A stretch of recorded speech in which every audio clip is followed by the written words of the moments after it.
Breaking news, 8th Division World Champion Manny Pacquiao muling nakapasok sa rank number 5 ng WBC welterweight rankings. So kung mapapansin sa rankings ng WBC, number 1 si Devin Haney, number 3 si Conor Benn.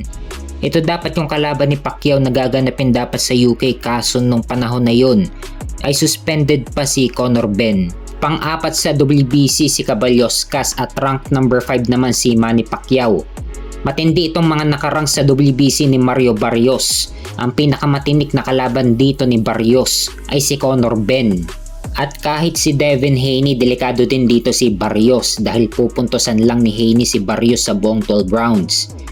Kahit na walang knockout power si Haney, ay pwede ka naman madali sa puntos.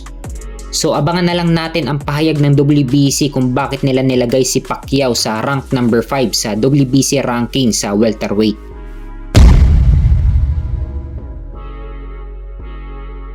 Sa kabilang banda naman, Turki Al Sheikh nag-decide na ang laban ni na undisputed super middleweight champion Canelo Alvarez versus the WBA super welterweight champion Terence Crawford will take place Saturday, September 13. Pinagpipilian pa ni Turki Al Sheikh kung sa New York ba o sa Los Angeles o sa Las Vegas, Nevada ang magiging venue ng laban. At ang undisputed super middleweight championship fight nila Canelo at Crawford ay magiging Riyadh season pay-per-view event. So official na ang petsa ng laban, September 13. Canelo Alvarez versus Terence Crawford. May kartada si Canelo Alvarez na 63 wins with 39 knockout. May 2 talo at may 2 draw.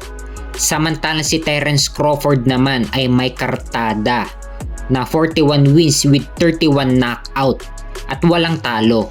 Manggagaling si Crawford sa 154 at aakyat siya sa 168 upang labanan si Canelo. Matinding misyon ang kailangan gawin ni Crawford upang matalo niya si Canelo. Alam naman nating lahat na malabo talaga na mananockout ni Crawford si Canelo dahil parang bakal na ang panga ni Canelo. Talagang proven na. Kaya ang pag-asa lang talaga dito ni Crawford ay daanin sa punto si Canelo. Manggagaling kasi si Crawford sa mababang dibisyon. Hindi sigurado kung madadala pa ni Crawford yung lakas niya sa super middleweight.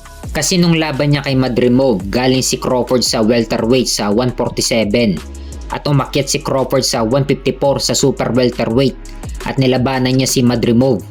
Makikita natin na hindi na nadala ni Crawford yung lakas niya nung lumalaban pa siya sa 147. At ngayon tatalon pa siya ng 2 division from super welterweight 154 to super middleweights 168. Kaya ang nakikita ko lang talagang pag-asa ni Crawford dito upang manalo ay daanin talaga sa puntos si Canelo. Imagine sa kanilang dalawa, si Canelo ang A-side pagdating dito sa laban nila. Si Crawford ang aakyat sa division ni Canelo sa super middleweight. Matagal nang lumalaban si Canelo sa 168 sa super middleweight.